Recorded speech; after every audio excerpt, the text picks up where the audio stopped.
To the straight red card. Guten Tag. That's the only German I know. So we've been telling people to go ahead and post in German. It's getting a little ridiculous. All right, so here's my German is on, if you had a scale of 1 to 10, is on a 4. So if you use really complex words, I have to go look them up. Like words I haven't heard since I was like 10 years old, I'm gonna have to go look those up. So if you can speak and write in English, that would be helpful, unless you just can't. And then go ahead with German. We're cool with that. I'll figure it out eventually. I might have to look up a word or two. But other than that, we're just happy you are watching, you are liking, you are subscribing, you are, sharing it with your grandma and your Uncle Klaus. Keep doing that. And this show is going to be focused on the snubs. The snubs. Snubs. You just got left off this World Cup qualifying roster and you were snubbed. Who was snubbed? Well, there were no goalkeepers. There were no goalkeepers that got snubbed, right? No. Okay. So unless you're a big Bill Hamid fan or a Johnson. Huh? Or a mini-me. Mini-me. Oh, yeah. Well, yeah. But I think most people are cool with Guzan not being on the team. You're like using my... That's what my mom... Yeah, that's what my mom calls Guzan. You had me confused for a second. Yeah, no, I was going on. That was the whole point of me mentioning him. No, but if people are upset about Hamid not being included, man, they've been upset for like the last 3 years. Yeah, well, I mean, Berhalter is just not the biggest Hamid fan. He's not. He doesn't have his jersey hanging up on his wall. I think Hamid is only in front of Miazga as far as not going to be on my roster. Well, apparently what happened is Berhalter gave Hamid his cat for a brushing, and the cat attacked him, and then he threw the cat across the room. The cat was completely fine, but Berhalter saw it. He got really upset and traumatized for life. Hamid, you're out. You're never done again. Don't fuck with my cat. All right, let's get into the... Berhalter's got some issues with his animals, man. He's got a lot of them. Yeah. Yeah, he's got like a fucking zoo there. Not talking about his parrots. I mean, the horrible story behind that. Yeah. All right, George Bello. Well, okay. So we look at the people that got snubbed, and some people are going to say that Bello took Vine's job. Well, Vine's just got to Europe. He's struggling. So there might have been some thought on Berhalter's mind. Let's just let this kid settle in Belgium at Antwerp. So I wouldn't call that a snub. Yeah, I mean, quite frankly, even looking at the Gold Cup, I mean, you can look at Bello and Vine's performances, and Vine's probably edged out Bello in all honesty. But I mean, you chalk in his again, I haven't seen his performance with Antwerp. I'm going solely off of what other people have said, but it's pretty much consensus that they've been pretty poor. So I don't have a problem with Bello's inclusion over Vine's, and quite frankly, especially if Berhalter does branch off into that 3 center back formation, having Bello instead of Vine's makes a little more sense. So yeah, I think so. Depends. I think so. I think that's why Bello's there. He's there for that game where we play 3 in the back. Mm-hmm. So I'm gonna move to right back now, and I'll just list a name, and you can say snubbed or not snubbed. Reynolds. Not snubbed, no. No, he's not snubbed. He didn't even make the 18 today. I'm not saying that he couldn't have been included. He's a talented kid, but he needs to get playing time, and it's gonna be tough at Roma. But hopefully come January, maybe he gets loaned out or something. He needs something different because the situation in Roma is not going to benefit him, barring a bunch of injuries. Here's a bit of reality for those that like reality. Reynolds is not going to play much this year at Roma. There you go. Swallow that and see how that tastes, because that's the reality. Reggie Cannon. No, snub. I don't think that's snub in the slightest. No. Dude, we're looking at one extra right back option basically at this point, and there's about three guys that could take that spot. So who do you take? Well, I mean, Cannon was injured throughout most of the Gold Cup. Even when he got back, it wasn't that stellar by any means. Yeah. His club situation is really insane. I mean, if you're really following any of it, Yeah. I know you are, but you as in general, yeah. you listening to me talk right now. But yeah, it's not a snub. No, I mean, even if his club situation was better, I still don't think it was a snub because I would still have picked Yedlin over Cannon. I probably would have picked Moore over Yedlin, but that's just me though. Yeah, more. That's a good one to bring up. And here's my summary of Cannon getting snubbed. He wasn't snubbed. One, he has no club, even though he's on a club. Two, that club can't sell him. Three, he didn't play that well. Hasn't been playing that well recently for like a year. So okay. And the nip it in the bud right now. He's had a couple of games that were good, and he had a hell of a good shot against Costa Rica for a goal. Great. He's done okay. He's serviceable. If we need him, we can rely on him ish. But at this point, he's third to fourth on our depth. So. Insert slow clap meme. Okay. Slow clap. All right. More you brought up. That one, I don't know. I would have liked to see more over. I don't know. Not Yedlin for sure. But I don't know. I would have liked it. I mean, he's not going to make this team. So yeah, it's a unique situation in the sense that even if we brought more, we have Yedlin and Dest. The only way that it makes sense to have three right backs is if we only had one left back, which is what I did in my prediction. I just had Robinson and Dest can fill in. We have two other right backs who are more than serviceable that can jump in his place if he needs be. And unless we have more than just one game of three in the back, there would be no reason to bring six center backs. Yeah. So that's why I'm thinking we're probably going to do more than one game at three center backs, but because otherwise it's just foolish. I mean, if you do one game, what's the point of not just bringing five in? You can still have one extra player somewhere else. We will get into that discussion in the next segment. Sure. And I'll explain to you why it's foolish. Okay. Scally, snub, no snub. This is a tricky one. I would say no snub, just in the sense that now, I'm gonna no snub. No. He just got going. Brett. He just got. Yeah, this is where I'm torn. I mean, clearly, the kid has skill, has talent, and you can make the argument that he should play over Bello, but I don't know. Berhalter's just seen more of Bello, and it just makes sense to let Scally continue to develop over at Gladbach. I think it's better just to let him develop right now. I had him on my list, but I get why he's not here. Sure. He is just starting to get settled in Germany. He's just getting starts for Gladbach's first team. Let him settle in a little more. And the fact is, if he came, he'd just sit behind Yedlin at right back. And if you wanted to play him at left back, he's already sitting behind, I believe, at least Anthony Robinson. I don't know how much time he gets. So yeah, I get it why you're going to leave him at home. Araujo. I think he was called up and he said, no, thank you. That's what I heard or read. We read on Twitter. So take it with a grain of salt, but yeah.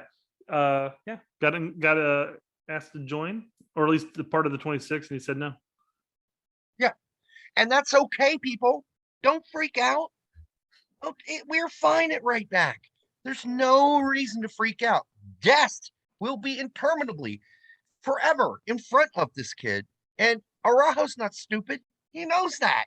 So, he's looking at an aging Mexico team and he's thinking, maybe I got a better shot there. There's nothing wrong with that. Or maybe he believes that in his heart, he'd rather play for the Mexican national team. Not an issue, but let's not make him false promises. Gregg called him up. He's been through NRU system forever. It's not like he's being ignored. I think we had this discussion actually. Yeah, from he was in our youth system from like U17, U18, U19, U20, U23, and the senior national team he was with some January camps. So he was absolutely included in our plans. He was in there. all the way through the youth system, all the way into the seniors. So this isn't somebody that just fell through the cracks that we never really paid attention to. Somebody it was clearly on our radar. So We have, yeah. we're either we win some, we lose some. We're not going to get them all. Sometimes some players just feel a stronger connection to a different nationality than ours, despite the fact that they may have grown up and developed in our system. That happens around the world. How many German players developed through the German system ended up picking us in the end? Now, mind you, some might say that they had no other choice, but that's not to discredit the fact that they want to be there. So listen, regardless. we have powdered his wig. We have fed him breakfast. We have offered him a ride to the team. All right, we've done what we can. This is up to him now. Araujo. It's not about you people out there thinking, oh, well, he's a traitor if he does this, or he's great, he should do this. It's not. It's his personal fucking decision to make, not ours. And Gregg has been nothing but honest with him. And we have really brought him along the whole way in our system. If he does not feel comfortable in it, or if he's just looking at it a very strategic way, that's on him. Let him make a decision. He's basically a grown man now. Let him make a decision. Here's an interesting comment, though. If he did accept the call up, whose place would he have taken? Do you think he would have taken Bello's spot? Quite possibly. Yep. Because I don't think he would have taken Yedlin's spot, because that means we would solely rely on him as our right back option behind Dest. So yeah, I would have imagined maybe Bello goes, because again, we have Dest as a Robinson backup if need be, and Yedlin still can step in. So and then the biggest, maybe this is the reportedly biggest snub that might be a snub, is Chris Richards, but I don't think it's a snub. I don't think it's a snub. I think he left Chris Richards off of this team because Chris Richards is trying to find a new club.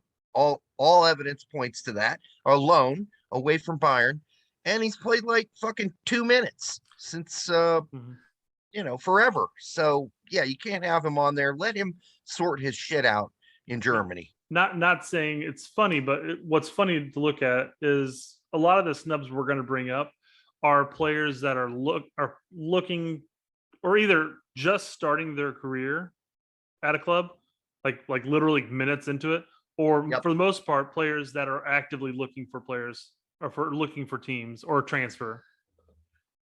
Yeah, exactly. It's not that these players we're mentioning couldn't step into the 26th and perform admirably and probably could even strengthen our team as a whole. It's just there are other circumstances that maybe Berhalter's looking at, saying, well, I don't know, Scally needs to continue practice or continue playing at Gladbach because he literally just started like this preseason with the team. So here's a phone conversation. He calls Chris Richards and says, hey, listen, I'd like to get you on the team, but I know you're in a kind of tight spot right now there at Bayern. And I think maybe you should work that out and get a loan, and then you'll get back to full fitness and we'll bring you in. And I think the different conversation with Scally, which is, listen, you just got there. You're doing really well. Keep doing really well. I don't want to interrupt that right now and fly you all over the fucking world. I want you to continue to, get used to being where you're at. That's how that conversation goes. There are 6 more World Cup qualifying camps or so down the road. We'll get you included here. Just, establish yourself. Yeah, there's another one coming up in a month. You got time. And then a month. Let these kids settle in for a month and in their new roles in Europe. I can't stress this point more we made in the first segment. The roster we have is ridiculously strong as is. There are a couple of players that you could flip-flop around, quite frankly. And our starting 11 has pretty much been a core for a while now. So it's saying, hey, guys, these players, they need to establish themselves. They need to get their club situations in order. They need to get loans or transfers or whatever. That's not to discredit Gregg in the situation. He's making a decision here that's probably going to be more beneficial down the road. And I feel sick and slimy having to defend Berhalter in this situation, but it is what it is.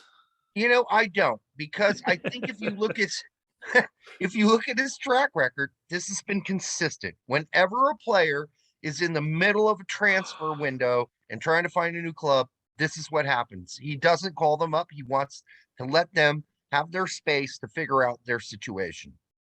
That's fair. That's a great. Oh, you just jumped into it. Luca De La Torre. Bring him up.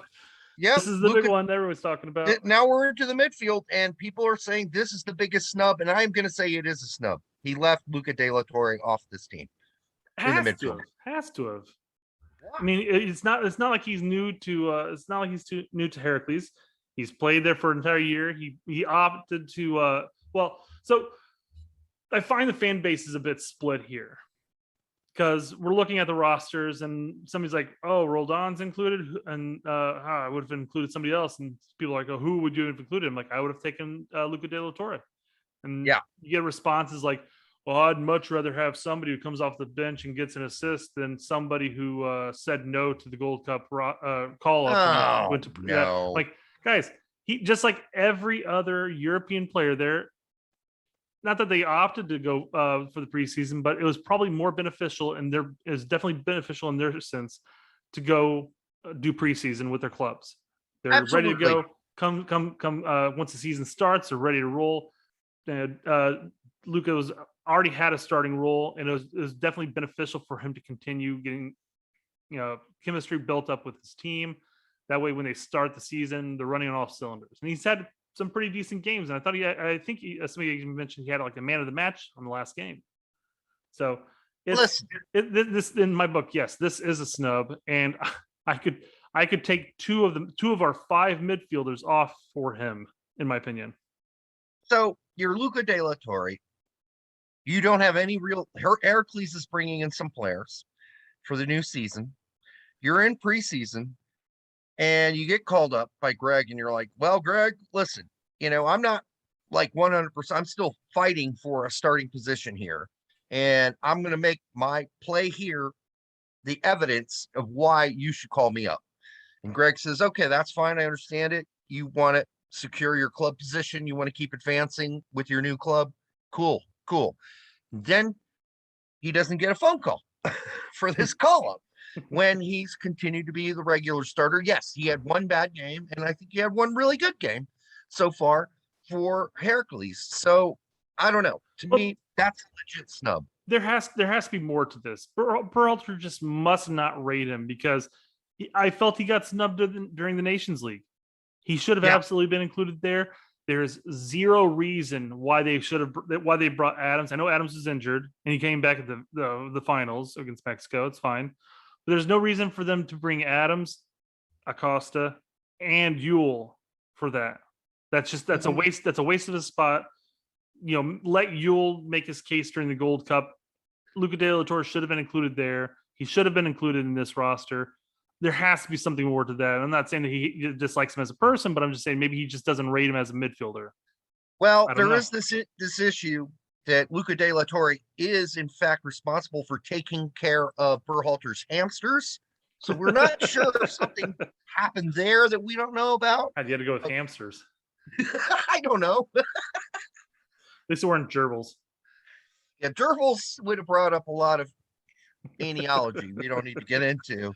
All right, the other one was Julian Green. I think that's a snub too. I'm sorry, I do. Yeah, and we have this conversation a lot, though, in the sense of where do you play him? And this is a big talking point that's occurring on Twitter is, okay, I agree that he's a talented kid. Where do you play him? Do you play him in the midfield? He doesn't really play there. Do you play him as a striker? Do you play him as a winger, striker, whatever? Where do you play him? And this is the big question you even have with players like Clark when they're coming up. Where do you play them? So, personally, I still would have taken him, and I would have still probably put him in the midfield. Or put him up top as one of the outside strikers, and then push Reina or Aronson back into the midfield. I mean, so I would also chalk this up as a snub. Yeah, absolutely. For me, it's a snub. Yep. Listen, he's been last game at least. He was the best player on Growth Erfurt's team, and without him, they would have not tied that game. They are battling already in the battle to not be relegated, and he's been the best player. I think one of the best players on Greuther Firth. Yeah, I think this is a So- snub. I'm curious on those two because we both said Green and Luca were both snubs. Yep. Who would you have replaced? I would have replaced Leggett and Roldan. Yeah. I mean, that's it. So, but that would have made Gregg feel very uncomfortable because he hasn't had Luca for a while, and Julian Green hasn't played for us forever. So Suck it up, Buttercup. Okay, I get that, but you and I both know Gregg likes comfort. All right, so that's how that goes. Any other midfielders that got snubbed in your mind? I don't think so. No. I mean, no. I don't think there's anybody. Forwards, Gio Caccini. I don't think that's a snub. It's not a snub. No. Who are you going to replace? Yeah, and I mean, this guy's Gio Caccini needs to get the fuck out of Cayenne. First of all, he's been playing today. He played. What was it? Oh, it was the day before. I think he played 20 minutes. 20 minutes again off the bench. I mean, fuck Cayenne. If the fucking manager keeps playing you out as a midfielder or a winger, and you're a fucking CF, and you never get to play there, it's time to get the hell out of Dodge. It seems like that's a pretty toxic place for him for a lot of different reasons, and I don't like using that language, but it does. He needs to get out. So, but it's not a snub because I mean, this is a loaded forward group. Yeah, and that's absolutely the case. Even if you liked him, and I was a big fan of his in the Gold Cup, quite frankly. But again, I'm looking at our roster. I'm like, who would I take out? Yeah, I couldn't think of a single person that 8-man striker list who I would substitute him in for. Yep, me either. And then Hoppy, that's sort of a semi-snub. It's not a full snub. It's sort of a semi-snub, but it's back to that whole questionable club situation thing, right? Yeah. And whenever you're in that, Berhalter's like, you just figure that shit out first. I hear there are all kinds of things going on. You might go into Everton. You might be going to here or there. So why don't you figure that shit out? Well, I mean, and he'd have to make sure that he fills out paperwork. He'd have to go and do his physical and all that jazz that goes into a transfer. So I don't think this is a snub, and that for that reason alone is that his club situation's up in the air. The window's closing here in about 5 days now at this recording. Exactly. And there's like, dude, get that shit sorted out. Again, there's six more camps, World Cup qualifying camps that we're going to call you up to. You're going to get your chance. Get this sorted first. Yeah, it's absolutely that. Because imagine he flies to El Salvador. His agent calls and says, you need to fly back to Everton for a physical tomorrow. And that's 24 hours before the window closes, and it's like, no, he can't do that. Let him figure that shit out first. And that was not exactly how that would work out. But let's say he came, he's already made the decision to join us. Then he's definitely got to work out his club shit before coming to play for us. Plus, and that hurts us because we've lost a player on the roster. And I don't know if you can just fill that roster in on the fly. It's possible. I'm not sure. But I think that I would imagine that this 26 is set for this camp, barring maybe an injury or whatever. I don't know. I sure would have liked to seen him instead of PFOC. In the end, yeah. I know I was one of the biggest endorsers of PFOCism, but I don't know. At this point, I love me some Matthew Hoppy. There's no reason, and I couldn't imagine a 26 if his club situation was healthy. There's no reason I could imagine a 26 without him in there. So it would basically be you'd be looking at the center forward option as being Sargent, Hoppy, and then insert third person here. Yeah, quite frankly, and that's assuming that Berhalter decides to actually utilize him as a center striker in that situation. Now that we have the actual winger depth, Berhalter has no excuse to have to try to pigeonhole him out wide. Which, don't get me wrong, he'd still do very well with an A team out wide. But there's no reason why he shouldn't be playing his true position, which is striker, center striker. Right. And he's just coming back from a sickness, an illness. He hasn't played for Schalke since coming back from that, whatever illness that was. So it wasn't the you're about to get transferred, so we're not playing your ass. Well, there's that too, but he was in the 18 the last game. And I think, as you know, and we had this discussion, when he was called up, Schalke said no. Yeah. And and Poppy said, fuck off. That is never something a team likes. When that team tells you you're been called up, we don't want you to go, and the player goes, fuck off, and leaves and goes plays for the, yeah. I mean, that's not a good thing. And they usually make you pay for that. I know people don't believe that, or they may not know that. That actually really happens. Teams are run by very bitter, angry people. So just know that. Not all teams, but a lot of teams are. I think that is it. So we're going to move on to segment 3, which will be our guess, our best guess of the starting 11 versus El Salvador, and our best guess on formation, the whole best guess thing. Until the next time on the Straight Red Card, make sure you like, subscribe, share it with your Uncle Klaus. Bye-bye.